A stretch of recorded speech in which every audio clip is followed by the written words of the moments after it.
c'est un sport aquatique. Donc c'est un sport où on n'aura pas de contact avec le sol, donc pas de vibration, pas de malaise ou de problème des articulations et tout.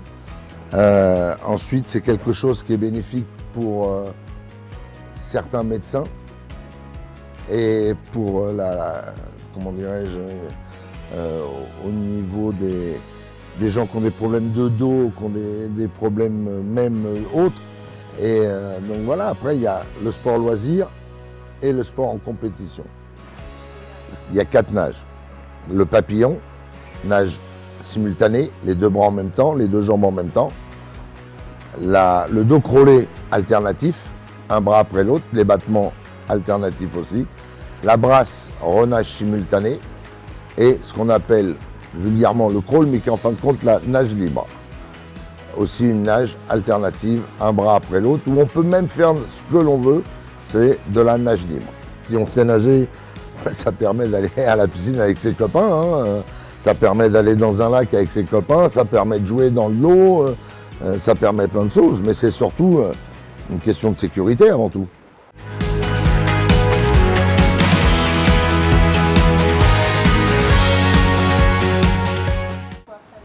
« 6 ans. Alors, celui qui m'a appris à nager, à l'époque, était l'entraîneur principal du club où je résidais, à Nières. Progressivement, j'ai monté tous les échelons et c'est quelque chose qui m'a toujours plu, la natation. D'ailleurs, j'en ai fait mon métier après, mais enfin, c'était même pas un métier, c'était une passion.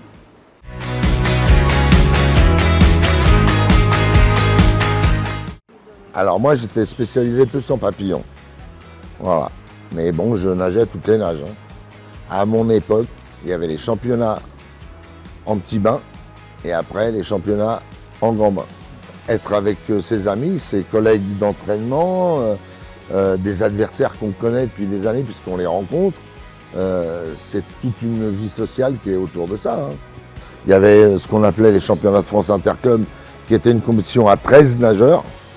Puis après, il y avait des compétitions de relais dans tous les championnats à 4 et individuels où on se battait l'un contre l'autre, quoi.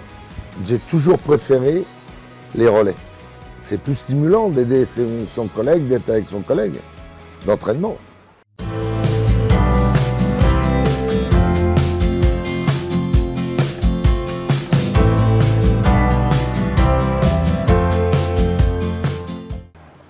J'ai passé mes diplômes en 78. À 18 ans, j'ai pas tout de suite entraîné. J'ai d'abord fait l'éducateur sportif pour une commune, à Nières, à Courbevoie, à Boulogne. Et après, ici, j'ai commencé la natation en 87. On a été recruté avec un autre collègue, Laurent, pour développer le club qui existait à l'heure actuelle, qui existait dans la piscine, qui ne faisait pas de compétition, qui ne faisait rien du tout. Le maire de l'époque voulait un club de natation vivant dans sa piscine. Donc on a développé la natation sportive, mais aussi tout ce qu'il y a autour avec le loisir. Ça commençait vers 8-9 ans, jusqu'à... j'avais les nageurs à la fin qui avaient plus de 30 ans. Pour le groupe élite, c'était tous les jours, voire certains en bi-quotidien, du lundi au vendredi, des fois le samedi midi, ça dépendait. Et des fois, il y en a qui s'entraînaient 3 matins à 6h30. Non, c'est un groupe. C'est-à-dire que tout le monde venait en même temps. Après, on arrivait à... Il y en a par rapport à leurs études, à leur vie, entre guillemets, sociale, ils ne pouvaient pas être là à 17h30, il était là à 18h, ou alors il n'arrivait pas à 6h30, il arrivait à 7h. Il faut s'adapter. Ce n'est pas un sport professionnel.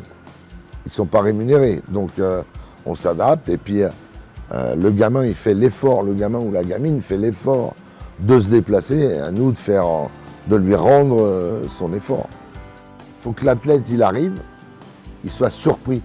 Il ne sache pas qu'aujourd'hui, il va faire telle série ou tel exercice. Non, il y a des choses bien définies. On travaille d'une certaine manière, mais il faut surprendre l'athlète.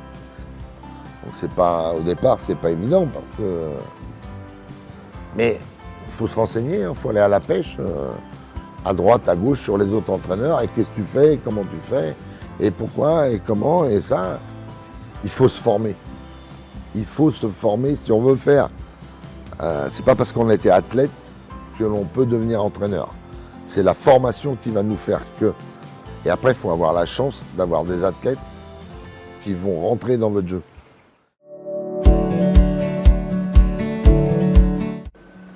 Permettre à un athlète de progresser et d'apprendre le respect, d'apprendre la rigueur, parce que c'est un sport qui est dur.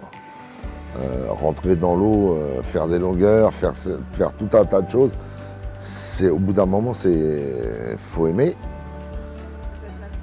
C'est lassant, oui. Souvent, les athlètes arrêtent à cause de ça. Amener un nageur, un athlète à progresser petit peu pour gravir toutes les marches et l'emmener le plus haut possible, c'est gratifiant. J'ai Mathilde Pouget, Julien Brault, le premier nageur à avoir été au championnat de France au club de Bois-Colombes, j'en ai plein, mais tous les nageurs, peu importe le niveau, ont eu une importance vis-à-vis de moi. Puis après, oui, quelques médailles au championnat de France, c'est des choses importantes. Mais pour moi, la plus belle récompense, c'était le sourire de l'athlète à l'arrivée quand il avait réalisé quelque chose de grand. Ça valait toutes les primes.